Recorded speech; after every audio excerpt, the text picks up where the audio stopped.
बिस्मिल्लाहिर्रहमानिर्रहीम। अस्सलाम वालेकुम नाज़रीन, पापोर टाउन में आप सभी का खैर मकदम है। मैं हूं आपका मेज़बान मुदस्सिर मंजूर, आपकी खिदमत में हाजिर। आपको पता ही है, हम आपकी खिदमत में कई बार ऐसी शख्सियत को लाते हैं, उनको मदऊ करते हैं अपने स्टूडियो में, ताकि कुछ अहम मौज़ूआत पर बात हो और उनके पास जो अहम मालूमात हैं हम अपने नाज़रीन तक पहुँचाते रहते हैं।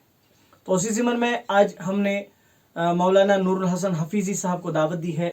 तो आज इनके पास जो मालूमात हैं इस्लाम के हवाले से, उससे हम फैज़याब होंगे और जो मालूमात हैं इस्लाम किसे कहते हैं, एक मुसलमान किसे कहते हैं, वो हम आप तक पहुंचाएंगे। तो फिलहाल मौलाना नूरुल हसन हफीज़ी साहब, आपका खैर मकदम करते हैं। बहुत शुक्रिया। मौलाना साहब, आपसे जानना चाहेंगे कि एक मुसलमान होने के नाते सबसे अहम सवाल रहता है कि एक मुसलमान को कभी कभार ये भी नहीं पता है कि इस्लाम क्या है, इस्लाम के माने क्या है, इस्लाम का मफहूम क्या है। तो सबसे पहला सवाल मेरा ये रहेगा आपसे, हमारे नाज़रीन के लिए, कि इस्लाम के माने और मफहूम क्या है। बिस्मिल्लाहिर्रहमानिर्रहीम। बहुत शुक्रिया, बहुत अच्छा सवाल किया आपने।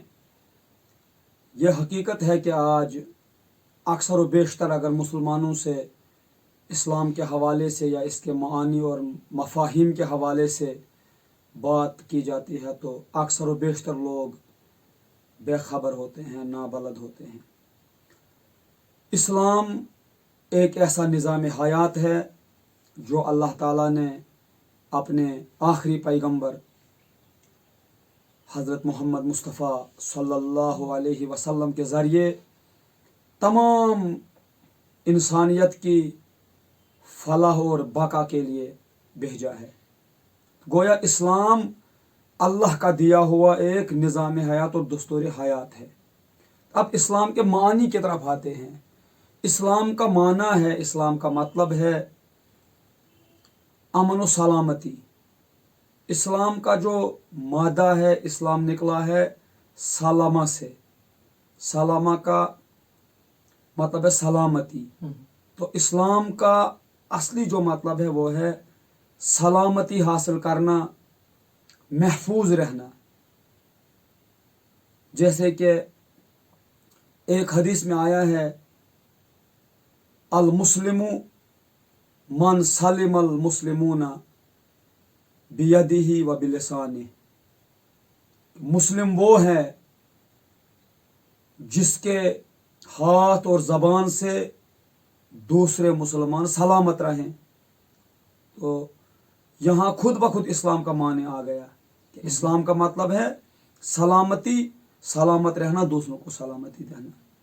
यही इस्लाम का मतलब है। तो इस्लाम का मतलब तो आपने बता दिया हमें, बहुत ही बेहतरीन आपने इसका मफहूम बता दिया। तो इसके अलावा क्या इस्लाम के इसके अलावा भी कुछ माने हैं? इस्लाम, आज हम चूँकि इस्लाम के हवाले से अगर गुफ्तगू की जाए तो इस पर बहुत सी नशिस्तें की जा सकती हैं। बिल्कुल। लेकिन चूँकि आज हमारी मुख्तसर नशिस्त है, आज हम इस्लाम के 4 मानी पर गुफ्तगू करेंगे। अच्छा। हाँ, इस्लाम का पहला मतलब है खुद अमन व सुकून पाना। अच्छा। और दूसरों को अमन व सलामती देना। खुद भी अमन व सुकून पाना और दूसरों को भी अमन व सुकून यानी देना। इस्लाम के जरिए जो इस्लाम कबूल करता है वो खुद अमन में आ जाता है। बिल्कुल। और फिर उसकी जिम्मेदारी है कि मुसलमान होकर उसकी वजह से दूसरों का सुकून तबाह ना हो, बल्कि दूसरों को उसके हाथ से सलामती मिले, चाहे वो किसी भी मजहब से ताल्लुक रखते हो, कोई भी इंसान हो, कोई भी मखलूक हो। दुनिया की जितनी भी मखलूकात हैं, तो मुसलमान की पहले जिम्मेदारी है कि अल्लाह की सारी मखलूक से मोहब्बत करना। बिल्कुल, बेशक। अल्लाह के जितने भी बंदे हैं उनसे मोहब्बत करना। जैसा कि सही बुखारी की एक हदीस है, रसूलुल्लाह सल्लल्लाहु अलैहि वसल्लम ने फरमाया, सवाल हुआ कि अय्युन्नास खैर, अच्छे लोग कौन हैं? तो फरमाया गया खैरुन्नास मन यनफउन्नास, लोगों में से अच्छे लोग वो हैं मन यनफउन्नास, जो दूसरे लोगों को फायदा पहुंचाएं, जो दूसरे लोगों को फायदा पहुंचाएं। इस हदीस में भी ये वाज़ेह हो गया कि लोगों को फायदा पहुंचाना, लोगों से मोहब्बत करना, लोगों को सुकून देना, यही इस्लाम का पहला मतलब है। और इस्लाम का दूसरा मफहूम जो है वो है तस्लीम करना, मानना, झुकना, अपने नफ्स को किसी के हवाले करना। इस्लाम का मतलब है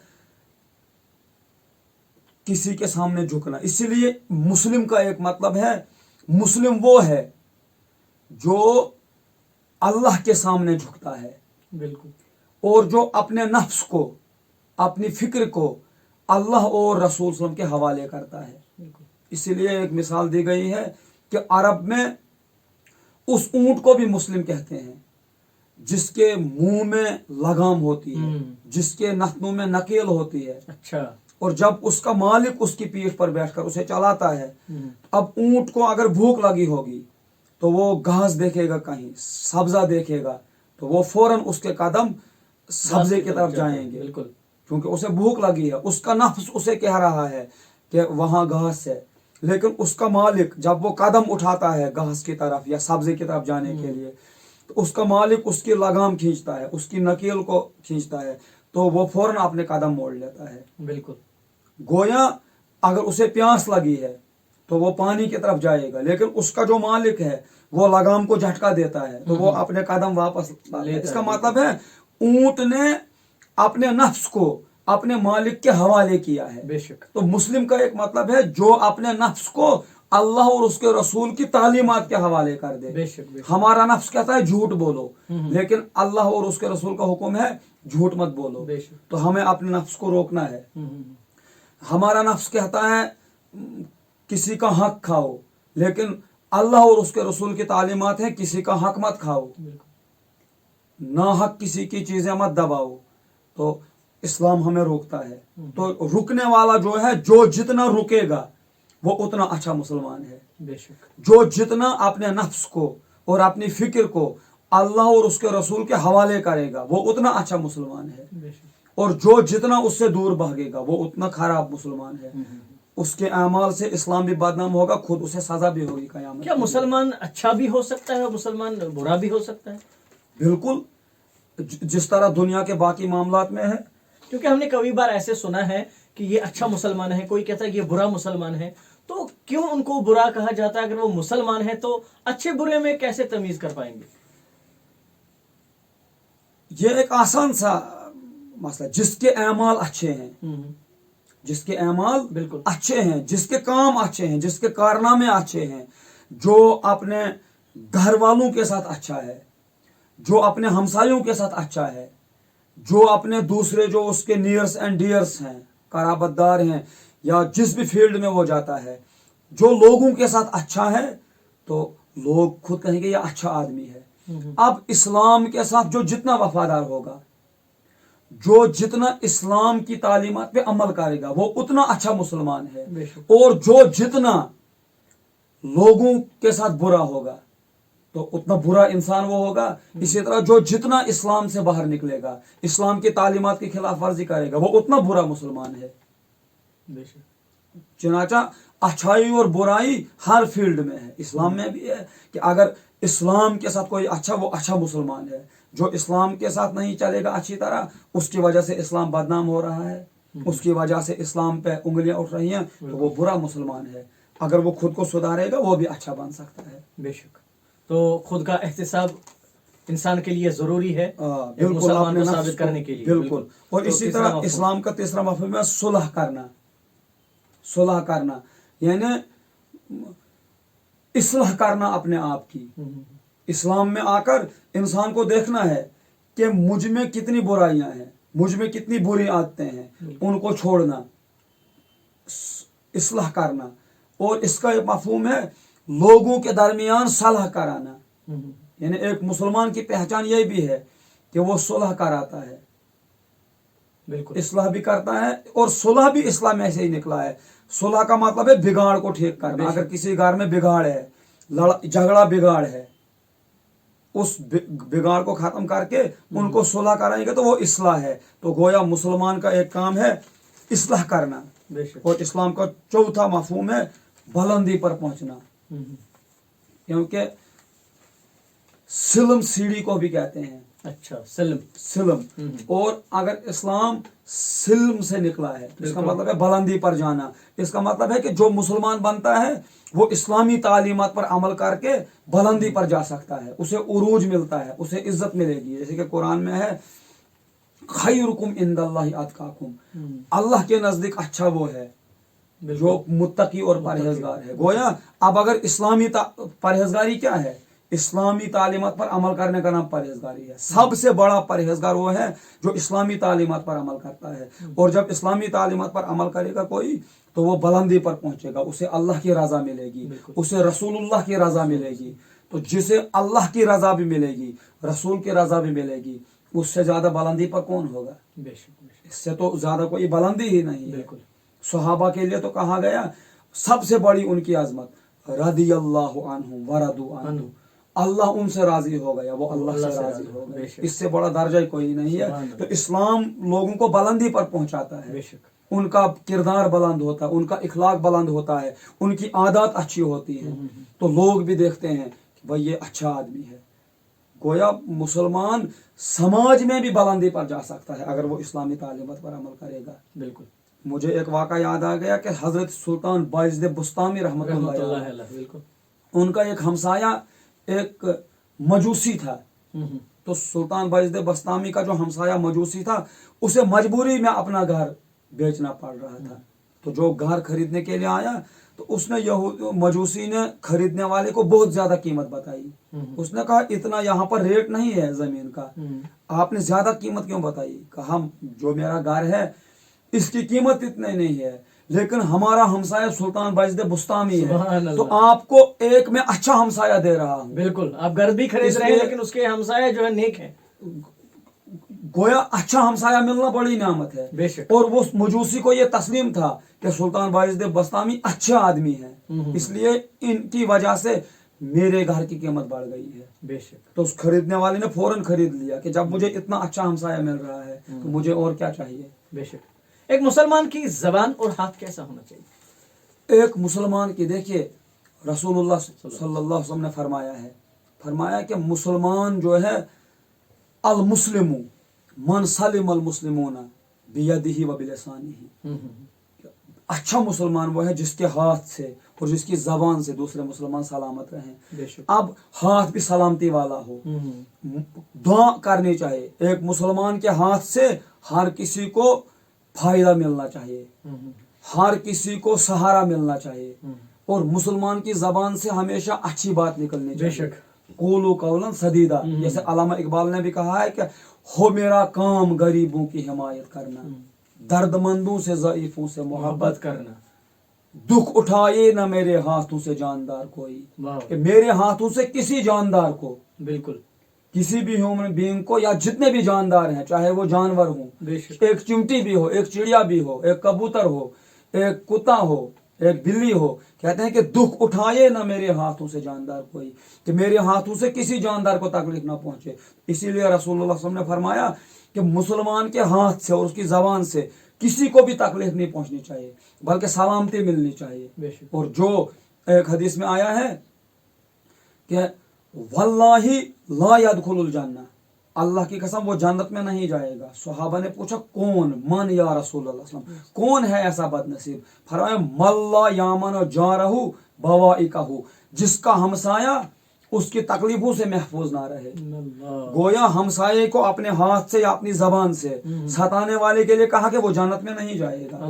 आप अंदाजा कीजिए कि एक मुसलमान के हाथ से भी लोगों को सहायता मिलनी चाहिए, लोगों को आराम मिलना चाहिए, और मुसलमान की जबान से भी हमेशा अच्छी बात निकलनी चाहिए। और इसलिए कहा गया है कि अच्छी बात कहना भी सदका है। अच्छी बात कहना भी सदका है। और कहा गया है कि उससे अच्छी बात किसकी है? जो लोगों को अल्लाह की तरफ बुलाए, जो लोगों को दीन की तरफ बुलाए, जो लोगों को इंसानियत की तरफ बुलाए। इसीलिए हम देखते हैं कि सहाबा जो थे, उसके बाद जो मुसलमान आए, जिनकी आज भी अजमत है, तो सबसे बड़ा जो उनमें था कि वो मखलूकात के लिए रहमत थे। وہ اللہ کے بندوں سے پیار کرنے والے تھے اور اللہ کے بندوں میں پیار بانٹتے تھے. گویا اسلام ہے ہی محبت والا دین، بے شک جو انسان کو محبت سکھاتا ہے، اللہ سے محبت، رسول سے محبت، صحابہ سے محبت، اہل بیت سے محبت، اولیاء سے محبت، انسانوں سے محبت، حتیٰ کہ حیوانوں سے بھی محبت. آپ نے سیرت کی کتابوں میں ہے رسول اللہ صلی اللہ علیہ وسلم سے اونٹ بھی محبت کرتے تھے، ہرنیاں محبت کرتی تھی، بکریاں محبت کرتی تھی، گھوڑے محبت کرتے تھے، حتیٰ کہ میرے نبی نے فرمایا احد کا پہاڑ جو ہے یہ مجھ سے محبت کرتا ہے، میں اس سے محبت. آپ اندازہ کیجئے کہ کیا حسین منظر ہے کہ رسول اللہ ایک پہاڑ سے محبت کرتے ہیں، پہاڑ بھی میرے نبی سے محبت کرتا ہے. تو اب ہمارے پیغمبر ہمیں پہاڑوں سے محبت کرنا سکھاتے ہیں، تو انسانوں کی تو بات ہی الگ ہے. چونکہ آپ نے پہلے ہی کہا کہ اسلام کا جو ایک مفہوم ہے خود سپردگی ہے، کہ اپنے آپ کو کسی کے حوالے کرنا، کسی کے سامنے سرخم کرنا. تو یہاں تو آج کے زمانے میں جو ماں باپ ہیں، رشتہ دار ہیں، بھائی بہن ہیں، ان سے جدائی اختیار کی جاتی ہے آج کل. تو اس کیا کہیں گے اس حوالے سے؟ اگر خود سپردگی ہے تو یہاں پہ تو جدائی اختیار کرنے کو ترجیح دیتے ہیں لوگ. بے شک یہ دراصل ہمارے سماج کا آج ایک سلگتا ہوا مسئلہ ہے اور ہمارے سماج کا بہت بڑا المیہ ہے. آج ہر انسان اپنے بارے میں سوچتا ہے. اس کی وجہ کیا ہے؟ ہر انسان یہ دیکھتا ہے کہ میرا بھائی میرے کتنے کام آیا. ہر انسان یہ سوچتا ہے کہ دوسرے لوگ میری بات کتنا مانتے ہیں، میرے کتنے کام آتے ہیں. اگر انسان اس سوال کو الٹا کر دے کہ میں لوگوں کو کتنے کام آ سکتا ہوں، بے شک میں لوگوں کو کتنا فائدہ پہنچا سکتا ہوں، میں لوگوں کی کتنی بات سنتا ہوں، تو مسئلہ حل ہو جائے گا. جدائی اس لیے کہ ہمیں قوت برداشت نہیں ہے. حالانکہ رسول اللہ صلی اللہ علیہ وسلم کی جو تعلیمات ہیں، اسلام کی جو تعلیمات ہیں، وہ یہی ہیں کہ آپ دیکھیے. اب ماں باپ سے محبت کے بارے میں کہا گیا ہے. ماں باپ کا جو معاملہ ہے، کتنی واضح حدیث ہے کہ رضی ربی فی رضل والدیہ، کہ اللہ کی جو رضا ہے وہ ماں باپ کی رضا میں ہے، بے شک. اور اللہ کی ناراضگی جو ہے وہ ماں باپ کی ناراضگی. یہ صحیح حدیث ہے بالکل کہ اللہ ان سے راضی ہے جن سے ماں باپ راضی ہیں، اللہ ان سے ناراض ہے جن سے ماں باپ ناراض. اب ماں باپ کو لوگ چھوڑ رہے ہیں. بالکل. اور کتنی بڑی وعید آئی ہے کہ جس سے ماں باپ ناراض ہوں اللہ اس کی طرف رحمت کی نظر نہیں کرتے ہیں. بے شک. اور کتنی مثالیں ہیں کہ ماں باپ کی محبت کی وجہ سے لوگوں کو بڑے بڑے مقامات ملے ہیں. اسی طرح ایک بھائی کا دوسرے بھائی کے کام آنا. ایک حدیث میں آیا ہے کہ ایک بھائی جب سفر کرتا ہے، ایک آدمی سفر کرتا ہے تو فرشتے اس کے راستے میں آتے ہیں، پوچھتے ہیں بھائی یہ آدمی کہاں جا رہا ہے؟ کہا کہ یہ اپنے بھائی سے ملنے جا رہا ہے. پوچھتے ہیں کیوں جا رہا ہے؟ کیا کوئی کاروبار ہے اس کے ساتھ، کوئی معاملہ ہے، کچھ لینا ہے؟ نہیں، صرف یہ اپنے بھائی کی محبت میں جا رہا ہے. تو فرشتے کہتے ہیں اس آدمی کو خوشخبری ہے کہ اللہ نے اس کے سارے گناہ معاف کر دیے، کیونکہ وہ صرف محبت سے اپنے بھائی کے پاس جا رہا ہے. سبحان اللہ، سبحان اللہ. اب یہ محبتیں جو ہیں، یہ میٹیریلزم جو ہے، مادیت پرستی جو ہے، ہم مال و دولت کے بھوکے ہو گئے ہیں. بے شک. ہم ہر چیز کو آپ دنیاوی فائدے کے طور پر دیکھتے ہیں کہ مجھے کس سے کتنا فائدہ ہے. بے شک. ہاں، ہم یہ نہیں سوچتے ہیں کہ میں لوگوں کو کتنا فائدہ پہنچاؤں گا. انسان کو سوچنا چاہیے کہ میں رشتہ داروں کو یہاں سے فائدہ پہنچاؤں. اور رشتہ داروں سے محبت کرنا، بیوی بچوں سے محبت کرنا. رسول اللہ صلی اللہ علیہ وسلم نے فرمایا کہ جو اپنی بیوی کے منہ میں کھانے کا لقمہ ڈالتا ہے تو اس پر بھی اسے صدقے کا ثواب ملتا ہے. سبحان اللہ. اپنے بچوں کے ساتھ کھیلنا. رسول اللہ صلی اللہ علیہ وسلم اپنے نواسوں کو اپنے مقدس شانوں پر اٹھاتے تھے، بے شک. ان کو سواری اپنی مقدس پشت مبارک پر بٹھاتے تھے. بے شک. اب یہ ہمیں تعلیمات مل رہے ہیں کہ آپ بچوں کے ساتھ، بہن کے ساتھ، بھائی کے ساتھ، ہمسایوں کے ساتھ اچھی طرح پیش آؤ. یہ تو ہمارے بزرگوں نے تو اپنے برے جو ہمسائے تھے، مشہور واقعہ حضرت امام اعظم ابو حنیفہ رحمۃ اللہ علیہ کا ایک ہمسایہ تھا، وہ میراثی تھا. امام صاحب جب رات کو نماز پڑھتے تھے تو وہ ڈھول بجاتا تھا اپنے گھر میں ان کو ڈسٹرب کرنے کے لیے. لیکن ایک بار انہوں نے ڈھول کی آواز نہیں سنی، نماز سلام پھیرا تو اپنے گھر والوں سے پوچھا بھائی آج हमारा हमसाया ढोल नहीं बजा रहा है। क्या बात है। मालूम करो, मालूम किया तो कहा उसको जेल में बंद किया गया, कुछ जुर्माना हुआ है उसको। अच्छा। इमाम आजम उमर उसी वक्त उठे, काजी शहर के पास पहुंचे आधी रात को, जगाया दरवाजा, कहा काजी शहर हैरान कि इमाम आजम मेरे घर, कहा हुजूर मुझे कहा होता मैं आपके घर आता, बिल्कुल। कहा अपना काम होता तो घर बुलाता, मेरे हमसाये का मामला है, मुझे खुद यहाँ आना पड़ा। अल्लाह। कहा कौन? कहा फलाना मेरा हमसाया है, कहा उस पर जुर्माना है, उसने जुर्म किया है, कोई गलती की है और वो मिरासी है। इमाम आज़म ने फरमाया जो है मेरा हमसाया है, अल्लाह। उसका जुर्माना अदा किया, उसको आधी रात को छुड़ा दिया और काजी से कहा मेरा नहीं बताना कौन आया था। अल्लाह। वो घर पहुंचा आधी रात को, करवा मेरा जुर्माना किसने दिया, कौन, किसके पास सिफारिश? कहा किसी के पास नहीं, इमाम आज़म आए थे वहाँ अल्लाह। अपने मिरासी हमसाये के लिए, जेल आधी रात को गए, उसका जुर्माना अदा किया। फिर वो मिरासी आकर हजरत मुझे गलती हुई थी आज तक, मुझे माफ कर दो, मुझे कलमा पढ़ाकर मुसलमान बना दो। इमाम आज़म ने फरमाया वो तेरा किरदार था जो तू करता था, आज मेरे ईमान का इम्तिहान था कि मैं उसको देखूं जो तो मुझे सताता था या इसको देखूं कि इस्लाम का हुक्म है अपने हमसाये के साथ अच्छा सलूक करो। सुभान अल्लाह। तो उसे छुड़वाकर वो मुसलमान हो गया। तो अब एक मिरासी हमसाया, उसके साथ जब हमारे बुजुर्गों ने ऐसा मामला किया है तो अपने रिश्तेदारों के साथ, बहन भाई के साथ अच्छा मामला करना, तो ये चूंकि इसका ताल्लुक इंसानी हुकूक के साथ है, इंशाल्लाह इस पर एक नशिस्त बनती है कभी इंशाल्लाह कि इंसानी हुकूक क्या है, उसमें सारे हुकूक के बारे में गुफ्तगू होगी इंशाल्लाह। इंशाल्लाह। तो अब चूंकि हमारे प्रोग्राम का आज का वक्त खत्म हुआ चाहता है, तो जाते जाते क्या पैगाम देना चाहेंगे? एक मुसलमान की जो बात होती है कैसी होनी चाहिए, एक मुसलमान का किरदार कैसा होना चाहिए? क्योंकि जो मैंने अभी तक गुफ्तगू की हमने मिलकर इसमें वो मुख्तसर सारी बात, निचोड़। लेकिन लास्ट पर मैं ये कहूँगा कि हम मुसलमान हैं तो हमें ये सोचना है कि जब क़यामत का दिन होगा हम रसूलुल्लाह के सामने जाएंगे तो ऐसा ना हो कि रसूलुल्लाह सल्लल्लाहु अलैहि वसल्लम ये फरमाएं कि तू मेरा उम्मती था लेकिन मेरे दीन पे एक धब्बा था, अस्तगफिरुल्लाह, तेरी वजह से इस्लाम बदनाम हो रहा था, तेरी वजह से कुरान बदनाम हो रहा था, तेरी वजह से मुझ पर लोग उंगली उठा रहे थे। चुनाचा ऐसा बनकर रहना है कि अब अगर अभी हमें रसूलुल्लाह सल्लल्लाहु अलैहि वसल्लम की मुलाकात हो जाए, कम से कम हमें रसूलुल्लाह के सामने जाने की हिम्मत हो, शर्मिंदा ना होना पड़े। बस ऐसे बने हम सब, मर्द हूँ, खवातीन हूँ, जवान हूँ, बुजुर्ग हूँ, कोई भी हो, ऐसे बनो कि कभी भी आप रसूलुल्लाह के सामने जा सको। बेशक ऐसा बनना है। चलिए, बहुत बहुत शुक्रिया आपका, हमारे लिए आपने अपना कीमती वक्त दिया और हमारे नाजरीन तक ये अहम पैगाम पहुंचाया कि इस्लाम का मानी क्या है, मफहूम क्या है और एक मुसलमान को कैसा होना चाहिए। मुख्तसरन एक निशस्त हमने आज की, क्योंकि प्रोग्राम का वक्त बहुत कम रहता है, तो इंशाअल्लाह अल मुस्तान आगे ये निशस्तें चलती रहेंगी और अहम अहम जो पैगाम है इस्लाम के हवाले से, दिन के हवाले से और खासकर इंसानियत के हवाले से हम आप तक पहुँचाते रहेंगे। फिलहाल आज मुझे दीजिए इजाज़त। मौलाना नूर हसन हफीज़ी, आपका बहुत बहुत शुक्रिया और हम अपने नाज़रीन से अब इजाज़त चाहेंगे। फिर इंशाअल्लाह अल मुस्तान कोई और प्रोग्राम लेके, कोई और निशस्त लेके, कोई और पैगाम लेके आपकी खिदमत में हाजिर हो जाएंगे। तब तक आपका और हमारा अल्लाह निगहबान।